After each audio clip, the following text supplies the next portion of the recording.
है। विकल्प कहते हैं अल्टरनेटिव को। तो दो दो होंगे तो अल्टरनेटिव होगा कि नहीं होगा, इसीलिए इसको सविकल्प समाधि कहते हैं। दूसरी है निर्विकल्प समाधि, जिसमें और कोई दूसरा नहीं है, उसे निर्विकल्प समाधि कहते हैं। मैं ही मैं हूं या परमात्मा ही परमात्मा है, मैं परमात्मा से अलग नहीं हूं, तो वो हो गया निर्विकल्प समाधि। तो सविकल्प समाधि की चर्चा कल की थी। सविकल्प में भी दो प्रकार की बात बताई है। एक है दृश्य का सहारा लेकर के समाधि में चले जाना, इसको कहते हैं दृश्यानुविद्ध समाधि। दृश्यानुविद्ध यानी दृश्य के संबंध से, दृश्य का सहारा लेकर के। दृश्य का मतलब जो कोई चीज दिखती है, दिखना ही जरूरी नहीं है, कोई भी वस्तु जो हमारे में अनुभव में आती है, जिसकी कोई वृत्ति बनती है, वृत्ति बनती है तो उसका अनुभव होता है कि नहीं हमको। तो ये हो गया दृश्य। इसका सहारा लेकर के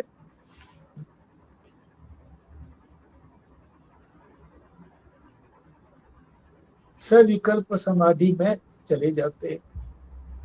कैसे सहारा लेते हैं कि कोई भी वृत्ति उठे तो ये सोचें कि ये वृत्ति तो अनुभव में आ रही है, दिख रही है, और मैं दृष्टा हूं, देखने वाला हूं। अपने आप को दृष्टा समझे। हर समय, पहले तो कुछ समय प्रातः काल बैठ करके कोई भी विचार मन में आए, उसको ये समझे कि ये विचार जो है ये मेरे को आ रहा है, मैं दृष्टा हूं, इस विचार को देखने वाला, और ये विचार मुझे दिख रहा है, दिख रहे हैं।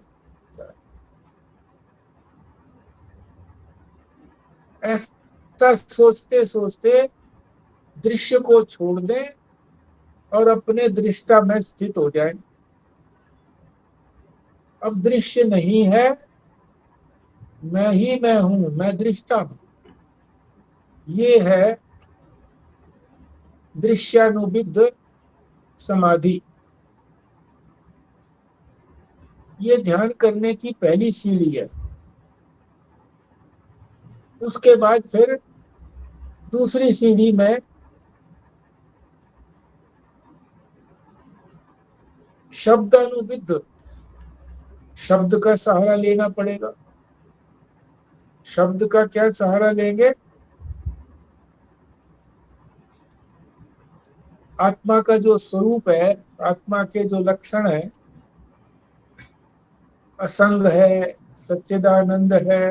आत्मा, आत्मा यानी मैं जो हूं वो असंग हूं, किसी से चिपकता नहीं हूं। सत हूं, चिद हूं, आनंद हूं, पूर्ण हूं, इत्यादि जो भी लक्षण आत्मा के हैं, उन शब्दों को, उन शब्दों का सहारा लेकर के उन शब्दों के अर्थ को अपने आप में घटाएं। असंग मैं हूं, सत मैं हूं, चिद मैं हूं, आनंद मैं हूं, पूर्ण मैं हूं, अव्यय मैं हूं। जितने भी लक्षण हम जानते हैं आत्मा के, उन सारे लक्षणों को इस तरह से अपने में घटाते घटाते शब्दों को भूल जाएं, शब्दों की उपेक्षा कर दें, और जो मैं हूं उसमें स्थित हो जाएं। ये है शब्दानुविद, जिसको हम आज करेंगे। मगर इसका थोड़ा सा पोर्शन जो दृश्यानुविद समाधि है, यानी जो वृत्तियां उठती हैं, लय होती हैं, इन वृत्तियों को देखते हुए अपने आप को दृष्टा समझना, इसका कुछ हिस्सा रह गया था कल पढ़ना, तो उसे पढ़ लेंगे। और फिर उसके बाद ये शब्दानुविद समाधि को अच्छी प्रकार से हृदयंगम करेंगे। हाँ जी। जी,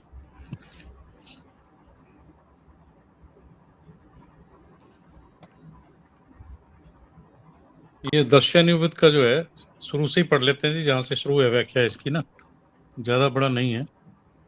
अच्छा।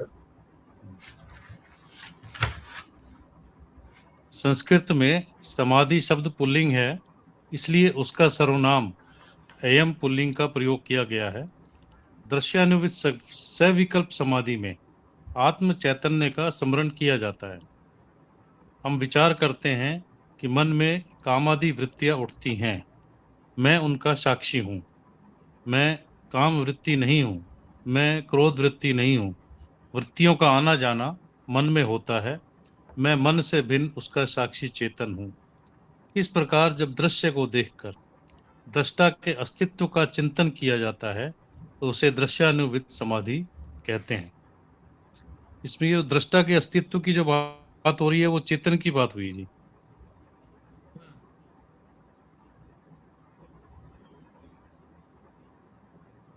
हाँ जी व्यास जी। हाँ बिल्कुल, चेतनी चेतनी दृष्टा होता है। दृश्यानुविद समाधि ध्यान की प्रथम सीढ़ी है। 10 मिनट शांति से बैठने के लिए दिन भर शांत रहने का अभ्यास करना पड़ता है। दिन भर अशांत रहने वाले व्यक्ति 10 मिनट भी आत्मचिंतन नहीं कर सकता है। उसका मन एकाग्र न होगा। मन की चंचलता ध्यान में बैठते समय कभी खांसी के रूप में, कभी खुजली के रूप में और कभी गले में सुरसुराहट के रूप में प्रकट होती है। मन के एकाग्र होते ही ये सब बाधाएं चली जाएंगी। खुजली लगे तो खुजलाओ नहीं, अन्यथा दूसरी जगह खुजली करी लगेगी। उसे सहन कर लो, उसके शांत होने पर अन्यत्र खुजली ना लगेगी। दृश्यानुविद समाधि में दृश्य का चिंतन नहीं किया जाता है। मन की किसी वृत्ति को दृश्य बनाकर उसके दृष्टा स्वरूप अपने को जानो। विचार करो कि वृत्तियों का साक्षी मैं हूं, मैं चेतन हूं, तभी तो वृत्तियों का साक्षी हूं। जैसे ही साक्षी पहचान में आ जाए, दृश्य वृत्तियों की उपेक्षा कर दो। देखो, अहम भाव साक्षी में है, दृश्य वृत्तियों में नहीं। इस साक्षी को अनुभव कर देखो, यही अपना आत्मा है या नहीं। क्या इस साक्षी का कोई साक्षी है? नहीं, कोई नहीं। इतना विचार करते ही साधक शब्दानुविद समाधि में पहुंच जाता है। अगले श्लोक में उसी का वर्णन है। तो ये वाला इंपॉर्टेंट पैराग्राफ है जी, एक बार व्यास जी इसको भी जरा एक बार करें। हाँ जी। इसमें क्या कह रहे हैं? बस दृश्यानुविद समाधि में मतलब ये है कि इसमें दृश्य का चिंतन नहीं करना। जो दृश्य को देख रहा है वो कौन है? दृष्टा है। और वो दृष्टा कौन है? मैं हूं। और मैं चेतन हूं, इसीलिए तो मैं देख रहा हूं ना, इसीलिए तो मैं दृष्टा हूं, चेतन हूं, इनका साक्षी हूं। इनके साथ मिला हुआ होता तो नहीं देख पाता।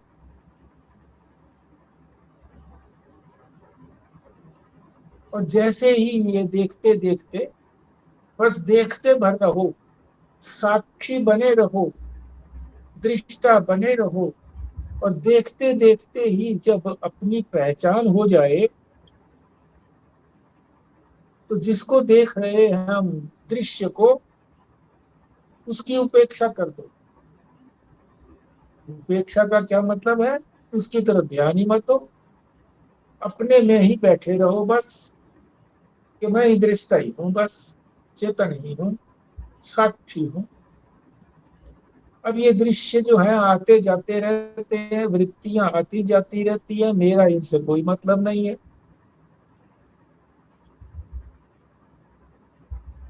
इसी को ही अनुभव करते रहो, यही आत्मा है। और इसका अन्य कोई साक्षी नहीं है, ये भी अलग से बात बता दी कि या क्या हो सकता है कि इसका कोई और भी साक्षी हो। तो कह रहे हैं इसका कोई साक्षी नहीं, अंतिम साक्षी है ये। जब ये समझ में आ जाएगा कि अंतिम साक्षी है और वो मैं हूं, तो एकदम छलांग लग जाती है। किसमें? शब्दानुविध में। यानी फिर आत्मा के जो लक्षण है उनका फिर चिंतन करना है। जैसे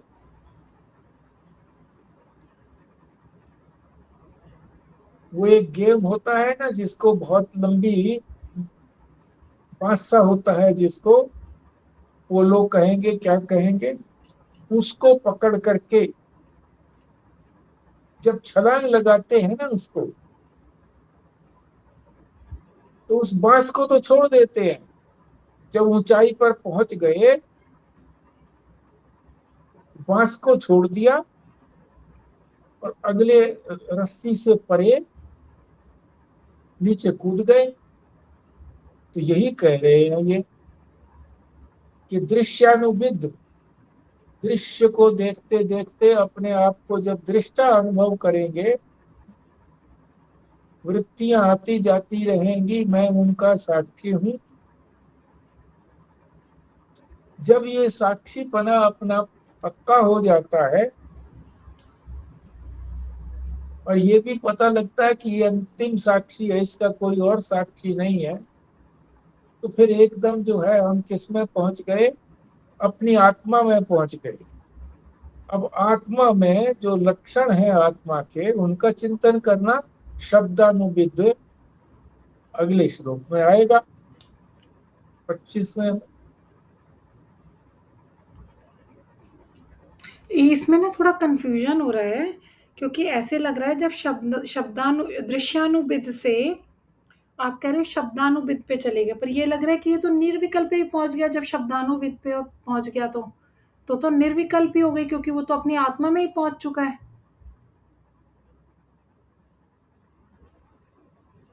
आत्मा में पहुंच तो गया है, मगर अभी अपनी आत्मा को ठीक से उसमें स्थिर नहीं हुआ है।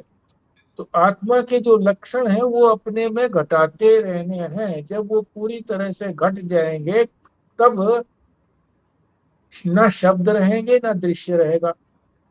शब्द भी नहीं रहेंगे, फिर तो मैं ही मैं रहूंगा बस। वो है ये आत्मा। सविकल्प समाधि के दो प्रकार बता रहे हैं जी, दृश्यानुविद और ये शब्दानुविद। हाँ, अभी अगला श्लोक करेंगे तब क्लियर हो जाएगा स्वस्ति का। निर्विकल्प समाधि में तो कोई प्रकार ही नहीं है। ये दो प्रकार की जो समाधि बताई है ये सविकल्प समाधि की है। इसमें एक तो वृत्ति का साक्षी बन करके और वृत्ति का साक्षी रह करके भी अहम भाव में स्थित होना, ये है तो इम्पोर्टेंट जो है उसे, क्योंकि लगता तो ऐसे ही है, साक्षी को अनुभव करके देखना। ये नहीं कि जो उनको जो साक्षी है उसकी वृत्तियों को ही देखते रहें। वृत्तियों को देखते हुए कौन देख रहा है, जब वो पकड़ में आ जाए तभी हो जाएगा शब्दानुविद शादी।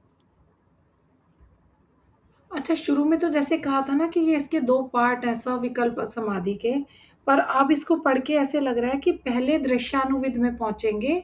मतलब एक तरह से ये 2 प्रकार नहीं है, 2 स्टेप्स हैं उसमें, कि पहले दृश्यानुविद होगा और फिर शब्दानुविद होगा, ऐसा है क्या? हाँ, इसमें भी बताया है ना, ये ध्यान की प्रथम सीढ़ी है शब्दानुविद, दृश्यानुविद। दृश्यानुविद और फिर शब्दानुविद। फिर शब्दानुविद दूसरी सीढ़ी हो जाएगी। और उसके बाद तो आप छत पर पहुंच गए।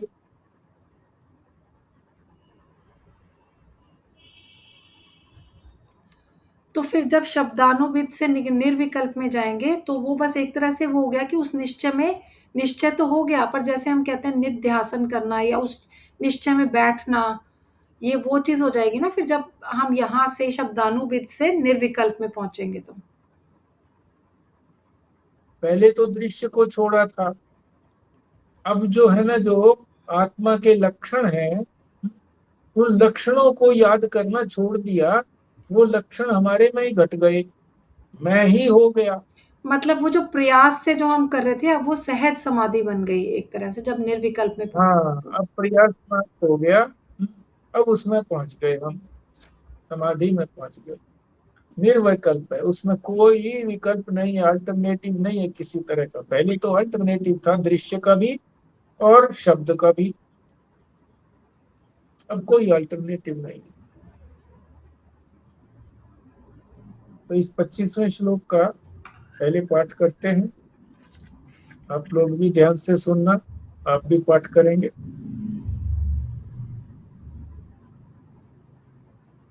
असंग है, सच्चिदानंद है, स्वयं प्रभो द्वैत वर्जित है, अस्मीति शब्द विद्धो अयम समाधि सविकल्प है। फिर सुनो, असंग है, सच्चिदानंद है, स्वयं प्रभो द्वैत वर्जित है, अस्मीति शब्द विद्धो अयम समाधि सविकल्प है। सविकल्प कह है। हाँ जी, आप भी करिए पाठ बारी बारी जी। से। असंग सच्चिदानंदः स्वयं प्रभो द्वैत वर्जिता अस्मिति शब्द विद्योयम समाधि सविकल्पकः। थोड़ा संधि छेद करके पढ़ना है शब्दों के बीच में, बस ऐसा मतलब अलग अलग करके। असंग सच्चिदानंदः स्वयं प्रभो द्वैत वर्जितः अस्मिति शब्द विद्योयम समाधि सविकल्पकः। स्वस्तिका करेंगे पहले, फिर करेंगे विमला जी, खुराना साहब, रेणु जी। ठीक है जी। असंगः सच्चिदानन्दः स्वप्रभोद्वैतवर्जितः अस्मीति शब्दविद्धोऽयं समाधि सविकल्पकः।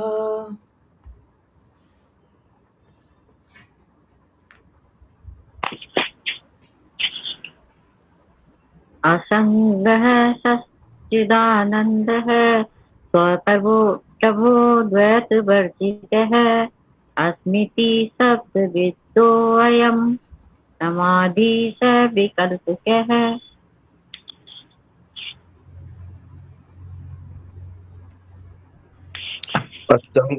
असंग सच्चिदानंद स्वयं प्रभो द्वैत वर्जिता अस्मीति शब्द विदोहम समाधि सविकल्प का।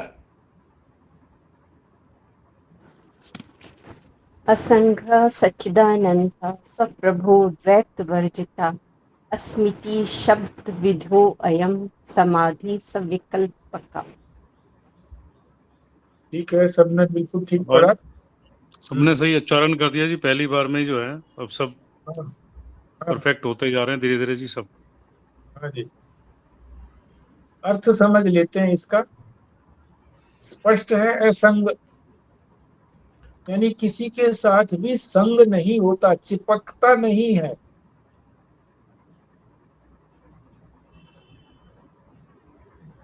और सच्चिदानंद है।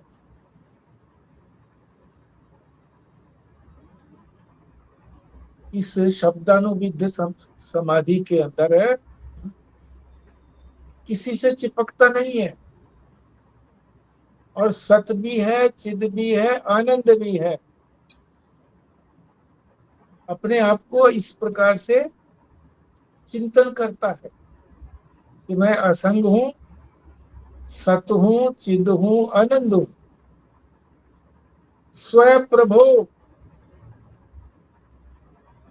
स्वयं प्रभो का मतलब है स्वयं प्रकाश, स्वयं प्रकाश। किसी अन्य प्रकाश की आवश्यकता नहीं है, अपने आप ही मालिक हूं।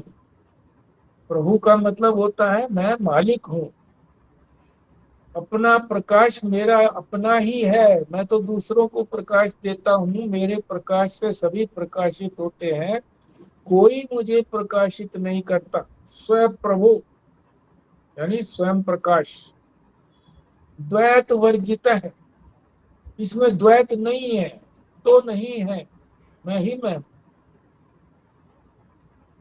अस्मिति, इस प्रकार शब्द विद्धो अयम,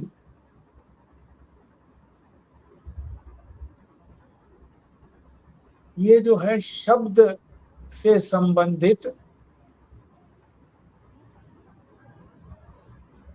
समाधि सविकल्प है, सविकल्प समाधि है, ये सविकल्प है, ये सविकल्प समाधि। पर इसमें विकल्प दूसरा क्या है? शब्द, शब्द का सहारा है। पिछले श्लोक में दृश्य का सहारा था, यानी वृत्ति का सहारा था, वृत्तियां आती जाती थी, मैं उसको देखता था, साक्षी था, उन वृत्तियों को प्रकाशित करता था। अब वो वृत्तियां नहीं, अब मैं शब्द का सहारा ले रहा हूं। शब्द कौन से? जो मेरा अपना स्वरूप है। फिर इन स्वरूपों को, इन शब्दों को भी छोड़ करके अपने में स्थित हो जाऊंगा, क्योंकि ये स्वरूप जो है मैं अपने में ही घटा लूंगा कि मैं असंग हूं, मैं किसी से चिपकता ही नहीं, कभी चिपका ही नहीं। इसी तरह से मैं सत हूं, कभी मैं नहीं हूं ऐसा मैंने कभी अनुभव ही नहीं किया, किसी ने भी नहीं किया ऐसा अनुभव कि मैं नहीं हूं। तो इसका मतलब है सत हूं, चिद हूं, यानी ज्ञान स्वरूप हूं। मेरे ज्ञान स्वरूप से ही सब कुछ, सबका ज्ञान हो रहा है, मेरे ज्ञान स्वरूप से ही सारे ज्ञान हो रहे, और मैं आनंद हूं, मेरा आनंद ही क्षण करके इन पदार्थों में प्रतीत हो रहा है, संसार में प्रतीत हो रहा है। इनके पास आनंद नहीं है, मेरा ही आनंद। जब मैं एकाग्र हो जाता हूँ तब वही आनंद यहाँ टपक पड़ता है, तो हम समझते हैं कि ये उस पदार्थ से हमको आनंद मिला। पदार्थ के लिए हमारी क्रेविंग होती है, यानी हम उसको चाहते हैं, और जब इच्छा करते हैं, और जब वो पदार्थ मिल जाता है तो इच्छा की निवृत्ति हो जाती है। इच्छा के निवृत्त होने से कुछ देर के लिए हमको सुख मिलता है। उस सुख को हम ये समझ लेते हैं कि उस वस्तु ने हमको सुख दिया, नहीं, उस इच्छा को छोड़ने से, इच्छा के समाप्त होने से मेरे को सुख मिला है।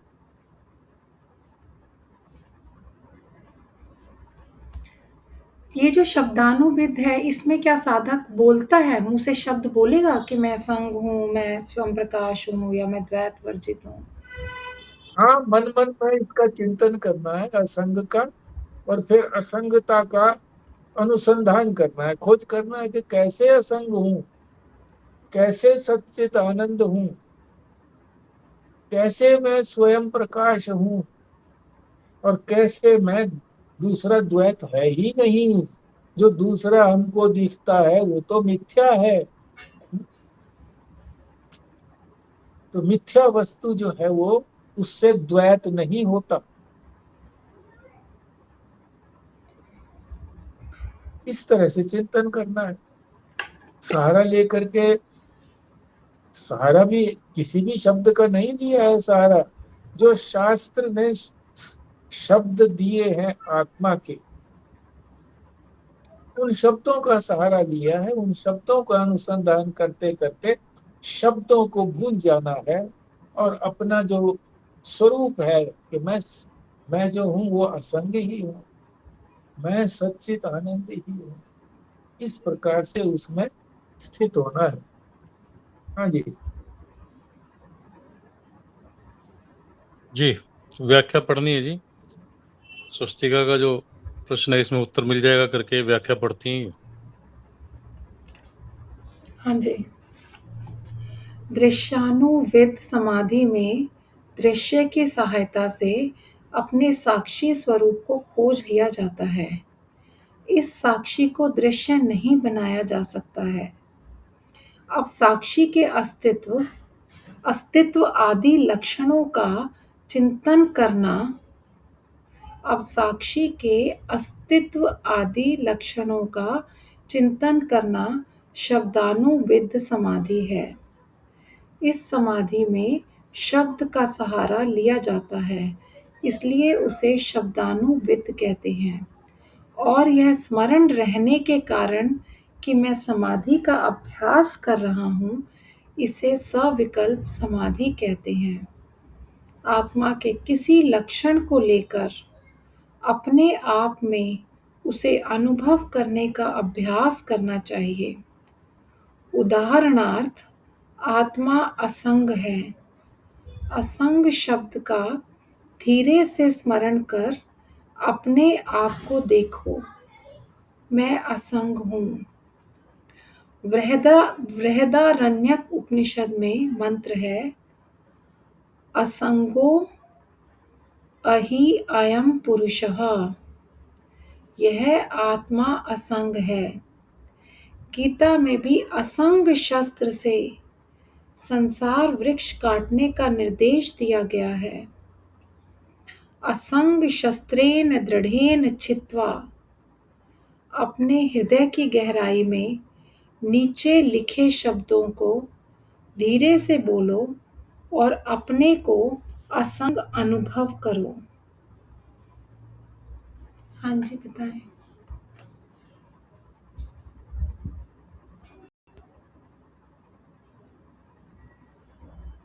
वही है जी, आत्मा के जो लक्षण है उन लक्षणों का चिंतन करते करते लक्षण खो जाएंगे, शब्द खो जाएंगे, और वो शब्द मैं ही हो जाऊंगा। उन शब्दों का जो तात्पर्य है वो तात्पर्य मैं हो जाऊंगा। बताया भी है, ये गीता की भी बात बताई है 15वें अध्याय में,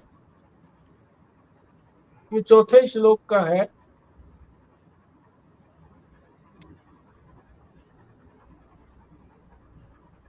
असंग शस्त्रेण दृढ़ेन छित्त्वा। असंग शस्त्र से इस वृक्ष को काटो, जो संसार वृक्ष है इसको असंग शस्त्र से काटो। पर एक बार काटने से नहीं कटेगा, ये काटते काटते ये शस्त्र भी खूंटा हो जाएगा, इतना पहना नहीं रहेगा। फिर इसको धार बनाओ इसकी, कैसे बनाओ इसकी धार? फिर असंगता का शास्त्र ने जो कहा है कि असंग मैं कैसे हूं, इस तरह से अपने आप को असंग फिर सोचो, फिर उसमें फिर शक्ति आ जाएगी, फिर वो पहना हो जाएगा, तो फिर काटो। बार बार इसी तरह से काटेंगे तो ये सारा वृक्ष कट जाएगा, संसार रूपी वृक्ष कट जाएगा। ये गीता में कहा गया है। इसी तरीके से ये उपनिषद में भी कहा गया है, वृद्धारण्यक में, असंगो ही अयम पुरुष है। ये पुरुष यानी ये आत्मा, पुरुष का मतलब परमात्मा या आत्मा, ये पुरुष असंग है, सामान्य पुरुष नहीं है। ये इसको भी पुरुष बोलते हैं, हम लोग जो हैं इसको भी पुरुष बोलते हैं। ये मत समझना कि ये पुरुषों के लिए ही है। शुरू में ये भी कह दिया था इससे पहले कि ये तो सर्वनाम है, पुल्लिंग और स्त्रीलिंग का कोई मतलब नहीं है इसमें। पुरुष है, पुरुष। तो जो संसार में लिप्त रहता है वो पुरुष होते हुए भी पुरुष नहीं है, नर नहीं है, नर।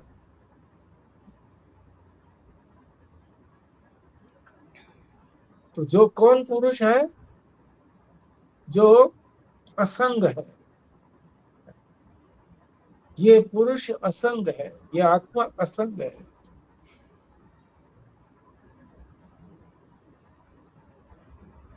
इसी बात को ये श्लोक में भी दोहराया है, असंगोहम असंगोहम असंगोहम अद्वया।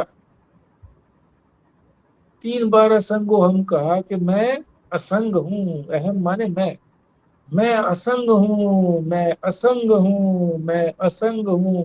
अद्वय, अद्वितीय हूं, और कोई है नहीं। और कोई नहीं है तो असंग हूं ही मैं, फिर किसके साथ चिपकूंगा? हूं ही मैं अकेला, अद्वय, अद्वितीय हूं। सच्चिदानंद, सच्चिदानंद हूँ। रूपो हम, मेरा जो स्वरूप है वो सच्चिदानंद है। अहमेव आ, अहमेवा अहम अव्ययम। मैं जो हूँ अव्यय भी हूँ, यानी मेरे में कोई कमी नहीं आती। खर्च होकर के कमी नहीं आती है। रुपया अपने पास है, उसमें कुछ खर्च कर दिया तो कमी आई ना, व्यय हो गया। क्रय और व्यय बोलते हैं नहीं है? खरीदना और व्यय कर देना। तो मेरे में कोई व्यय नहीं होता, कमी नहीं आती, खर्च नहीं होता। ये मेरा स्वरूप है। इसी को कह रहे हैं कि इसका जप नहीं करना है बार बार, इसका चिंतन करना है। मैं असंग हूँ, कैसे असंग हूँ? क्योंकि मैं इन वृत्तियों को देख रहा हूँ, वृत्तियां आती जाती हैं। जैसे मैं खिड़की में बैठे हुए सड़क पर कौन आ रहा है, कौन जा रहा है, इससे मेरा कोई मतलब नहीं है। जाना आना जो है वो मैं देखे जा रहा हूँ, मेरा कोई लगाव नहीं है किसी के साथ। ऐसे अज्ञात स्थान पर मैं बैठा हूँ जहाँ मेरा कोई जान पहचान वाला आता जाता नहीं। गाड़ी में बैठा हूँ, गाड़ी चल रही है, हाँ? खेत, पेड़, उसमें काम करते हुए व्यक्ति, कोई चिपकाहट नहीं है मेरी उसके साथ, बस देखे जा रहा हूँ, असंग हूँ।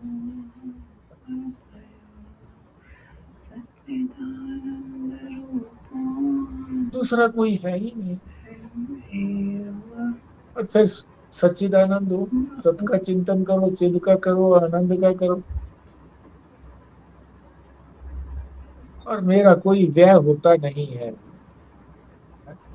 कोई कामना है नहीं तो कैसे खर्च होगा मेरा? कोई कामना नहीं है।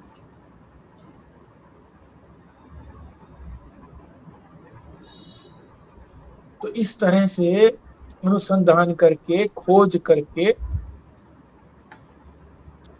जो हमें अपना स्वरूप का पता लगा कि मैं हूं, है, उसमें स्थित हो जाओ, उसका अनुभव करो। फिर क्यों किया जाता है? इन शब्दों का सहारा क्यों लिया जाता है? वैसे ही स्थिर हो जाओ, कहते हैं नहीं। शब्दों से एकाग्रता होती है, इधर उधर ध्यान नहीं जाता। सहारा लिया जाता है ना किसी चीज का। जैसे जो प्रारंभिक साधक है वो किसी मूर्ति का सहारा लेता है।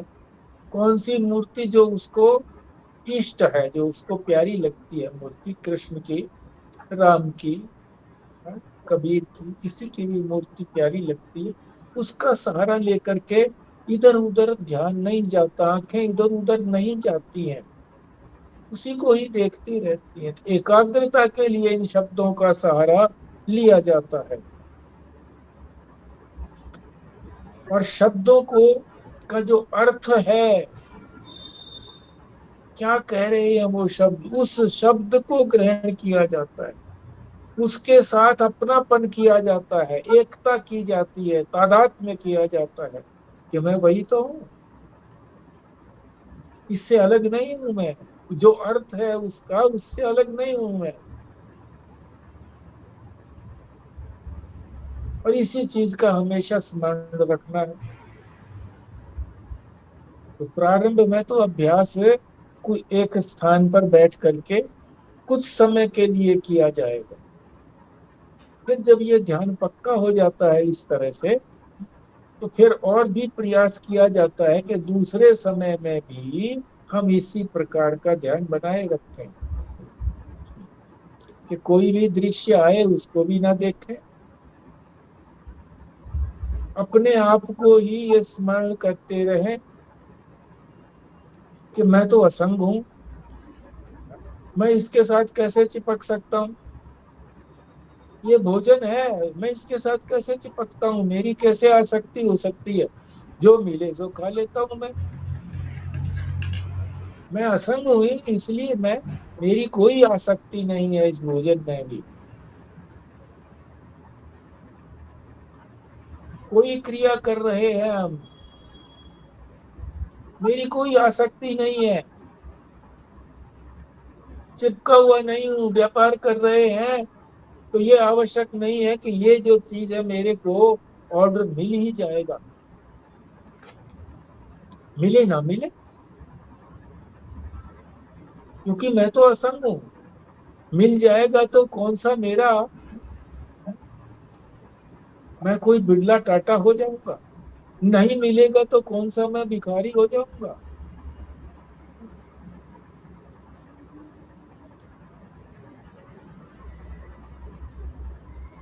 इसी तरह से मरीज को देखते हुए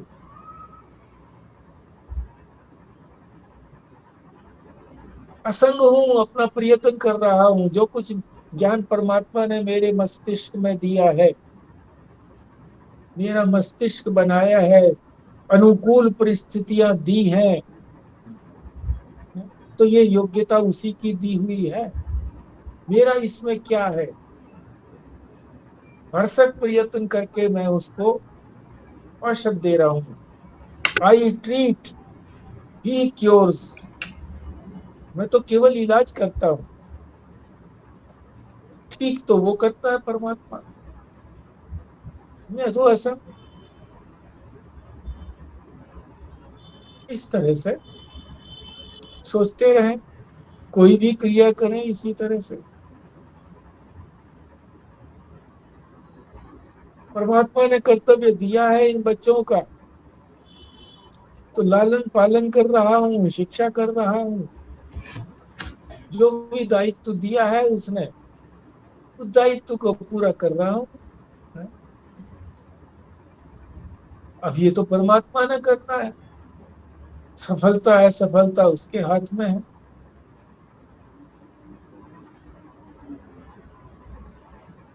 फल का आग्रही नहीं हूं मैं कि फल मिले ही मिले। ठीक है, इस प्रकार से चिंतन करना है।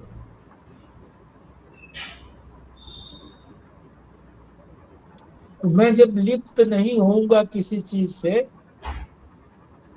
जैसे कोई रेफरी होता है, दो टीमें खेल रही हैं, उसका किसी से लगाव नहीं है, दो देश की टीमें हैं अलग अलग, वो किसी तीसरे देश का रेफरी है, तो जैसा उसने देखा वैसा वो निर्णय देता है, कोई पक्ष नहीं है, कोई कोई कोई टीम जीत जाए तो उसे कोई बड़ी प्रसन्नता नहीं होती है, कोई हार जाए तो कोई दुख नहीं होता, दुख सुख से परे। इस प्रकार से अपने आप को दुख सुख से परे हो जाना चाहिए, हो जाता है इस प्रकार से चिंतन करते करते।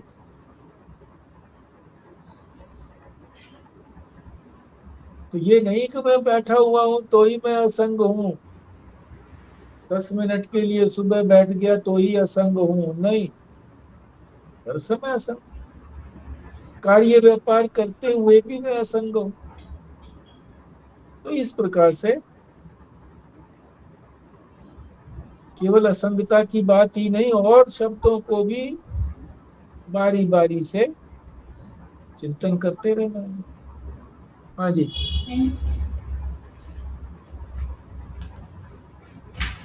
आप लोग भी बोले। हाँ, इसको एक बार हम सब लोग पढ़ लेते हैं इस वाले श्लोक को।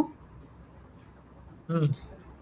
असंगो असंगो अहम् असंगो अहम् अद्वयः सच्चिदानन्दरूपो अहम् अहम् एव अहम् अव्ययः।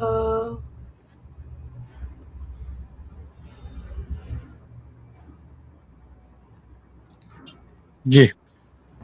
असंगोहम असंगोहम असंगोहम अद्वय सच्चिदानंद रूपोहम अहम वेवहमेव व्यय।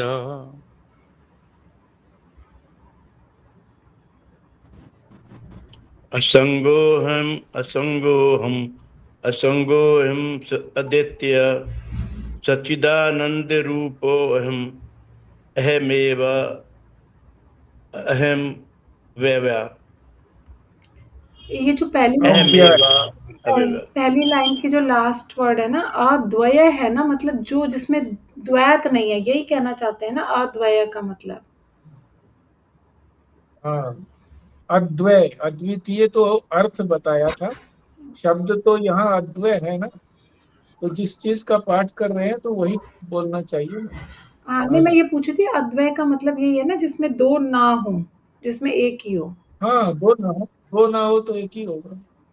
और जो सेकंड लाइन की जो लास्ट वर्ड है उसको हम ऐसे पढ़ेंगे ना, अहम एव अहम अव्ययः। हाँ, ऐसे ही पढ़ेंगे। अहम एव अहम अव्ययः। अहम एव अहम अव्यय। अव्यय। हाँ।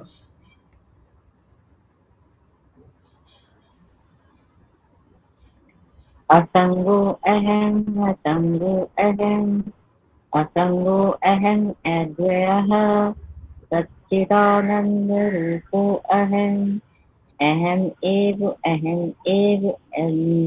अव्ययः।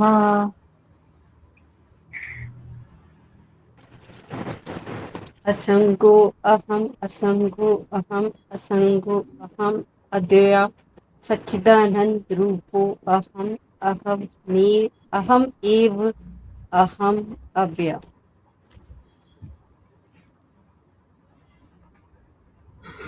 जी, अगला पैराग्राफ पढ़ने के लिए कौन करेंगे? खुराना साहब पढ़ेंगे? जी। अच्छा, इसमें एक बात और समझ लो, ये जो असंगता की बात है ना, इसको अनासक्ति कहेंगे। कोई आसक्ति नहीं है, अनासक्ति। तो क्या ये अनासक्ति लानी है? तो यहाँ ये बता रहे हैं कि अनासक्ति तो हमारा स्वभाव है।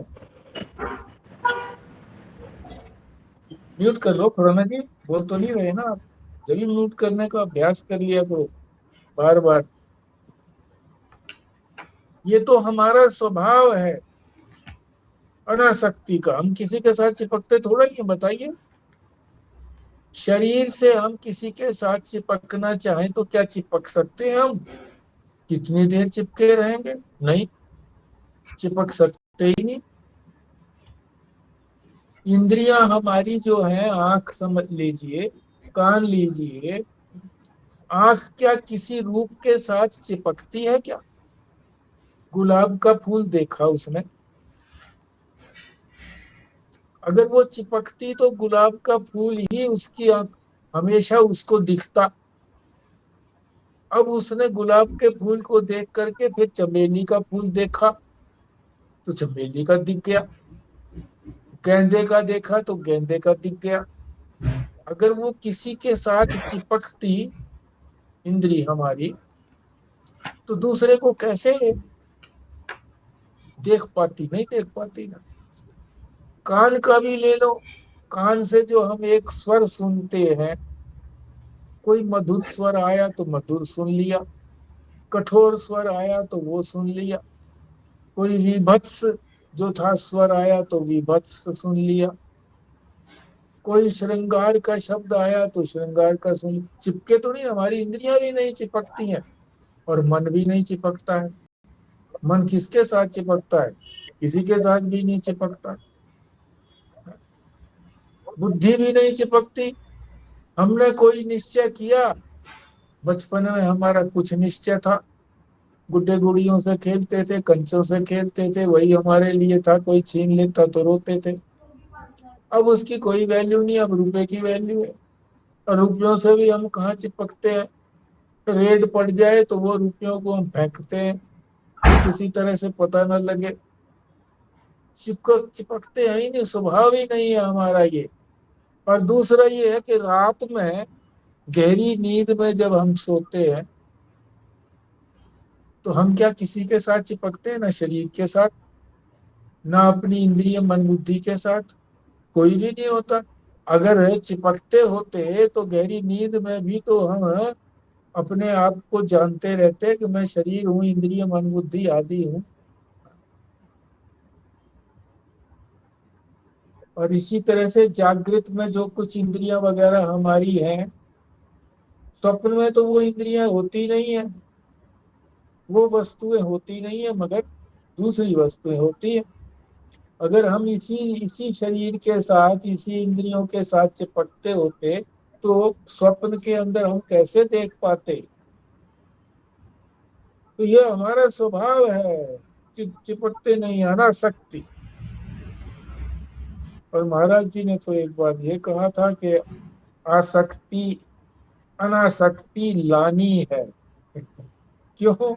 हम जो है आसक्त हैं, इसलिए अनासक्ति लानी है, ये महाराज जी ने कहा था। यहाँ ये कह रहे हैं कि ये हमारा स्वभाव है, ये भी ठीक है। सुषुप्ति के उदाहरण दे करके, और जो सारी इंद्रियां कहीं चिपकती थोड़ा ही किसी से, ये भी ठीक है। और ये है कि हम तो है चिपक भी जाते हैं। कैसे चिपक जाते हैं कि जागृत अवस्था को ही सब कुछ मान लेते हैं, हम स्वप्न को भी छोड़ देते हैं, सुषुप्ति को तो पता ही नहीं लगता कुछ भी हमको। तो हम इसी के साथ चिपक गए ना, जागृत अवस्था के साथ, कि यही सच्ची है। चिपक गए ना, इसी को सच्चा मान लिया, है? तो आसक्ति हो गई इसी के साथ ही। जागृत अवस्था में ही जो कुछ है उसी के साथ ही चिपक गए हम। धन है, संतान है, स्त्री है, पति है, ये भी ठीक है और वो भी ठीक है? दोनों बात तो ठीक है।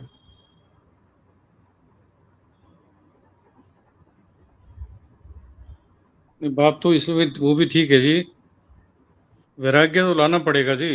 कहेंगे जी हाँ, वैराग्य हमारा अभी स्वभाव नहीं बना ना। स्वभाव तो था, मगर बीच में विकार तो आ गए हैं ये। हाँ, समुद्र का पानी तो था, बट वो वायु के विकार से अपने आप को जो है खुदबुदा समझ लिया है, तरंग समझ लिया है, फैन समझ लिया है, किसी न किसी विकार से समझ लिया है। था तो पानी ही, और जब ये छूट जाएगा तो फिर पानी रह जाएगा, तब स्वभाव बन जाएगा। तो ये वैराग्य है, अभ्यास करके, प्रयास करके, वैराग्य करके, अनासक्ति का प्रयास करेंगे, तब स्वभाव में स्थित होंगे।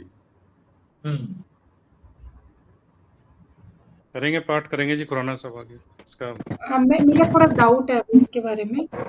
मैं पूछी थी कि जैसे हमारे इसके अंदर तो इन्होंने असंग शब्द को लेकर के उसको समझाया है। जैसे शब्दानुविद में तो ऐसे बहुत सारे वर्ड है ना, एक असंग है उसमें से, बाकी तो सत चित आनंद और बहुत सारी चीजें हमें सोचनी है या स्मरण करना है या बोलना है धीरे से, तो उनमें से एक असंग है। तो इसी तरह से औरों का भी तो अभ्यास करना होगा ना, कि जैसे मैं सत हूँ या मैं चित हूँ, चिद हूँ, मैं ज्ञान रूप हूँ, मैं आनंद रूप हूँ, या फिर इसमें इसी का ही ध्यान ज्यादा करना है, या फिर औरों का भी धीरे धीरे करके, जैसे कुछ दिन इसका ध्यान किया फिर दूसरों का किया? सबका ही करना है। कोई ये नहीं कहा गया है कि यहाँ इसी का ही करना है। सब जितने भी लक्षण है आत्मा के, उन सारे लक्षणों को समझ करके कैसे हैं ये, इसी को अनुसंधान कहते हैं। ये कैसे, शब्दों को रटना भी नहीं है, शब्दों का पता तो होना चाहिए। शब्द रट भी लिए, चलो ठीक है, अच्छी बात है, रट लिए तो आगे आ जाएंगे एकदम सामने। पर रट करके उन शब्दों के अर्थ को समझना है कि इसका अर्थ ऐसे कैसे है। ये इसके लक्षण है जी। असंग जो है ना, असंगता लक्षण है। अब कहो जी मैं ब्रह्म हूँ, मैं ब्रह्म हूँ, ये भी चिंतन कर रहे हैं जैसे, बट उसमें उसका लक्षण क्या है? असंगता। उन्होंने इसलिए जो मेन जो उसको असंग को कर लिया कि वो सबसे असंग है, किसी के साथ। असंग का मतलब अद्वैत हो गया अपने आप, ये जो आ गया अद्वैत में आ गया, कोई किसी और का संग नहीं है तो अद्वैत में है। इसलिए ये लक्षण को पकड़ा है।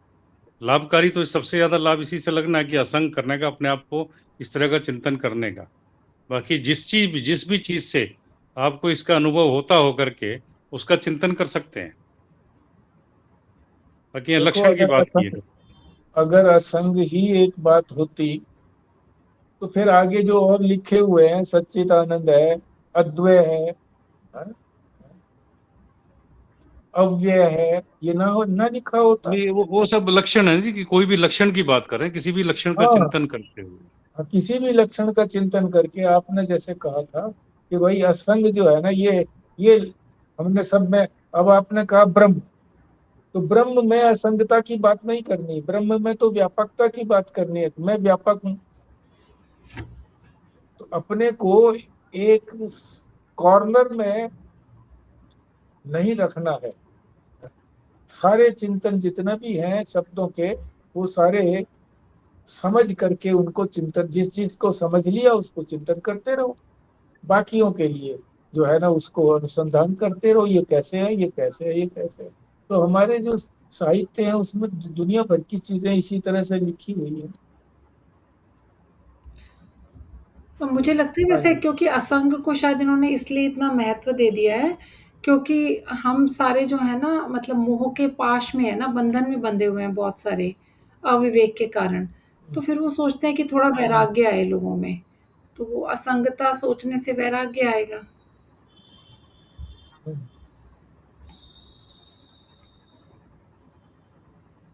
वैराग्य तो है दूर, ये संसार का दोष दर्शन करने से वैराग्य आता है।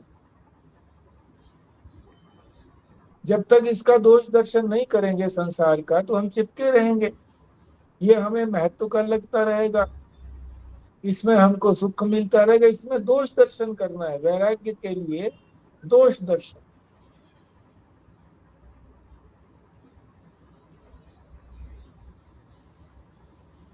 अब शब्दों का अपना अपना महत्व है, वो उसी दिशा में लेकर के चला जाता है। और सारे जो है ना एक ही जगह जाकर के मिलते हैं। कहाँ मिलते हैं? आत्मा में मिलते हैं, परमात्मा में मिलते हैं। वही परमात्मा के सारे लक्षण, एक लक्षण तो है नहीं, अनेक लक्षण है। जो जिसको भा जाए उसको ज्यादा कर लो, बस इतनी बात हो सकती है। और जिसका अनुसंधान उन्होंने ठीक से किया होगा तो वो ही भा जाएगा उसको। जिसको नहीं देखा है, नहीं समझा है, तो उधर ध्यान नहीं देंगे।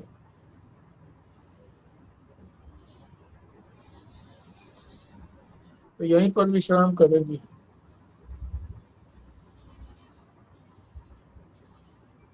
दो पैराग्राफ रह गए हैं, कल पढ़ेंगे और अगला श्लोक करेंगे। इसे मंत्र मत समझो, इसका नहीं जाप नहीं, नहीं। आपने सुना नहीं अभी?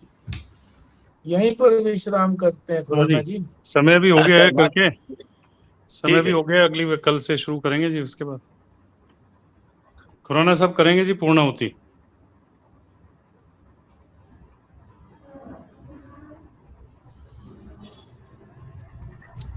जी।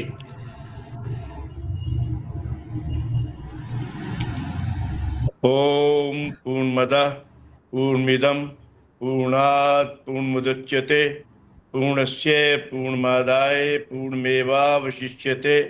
ओम शांति शांति शांति। नारायण नारायण नारायण। नारायण। नारायण नारायण नारायण। नारायण। नारायण। नारायण।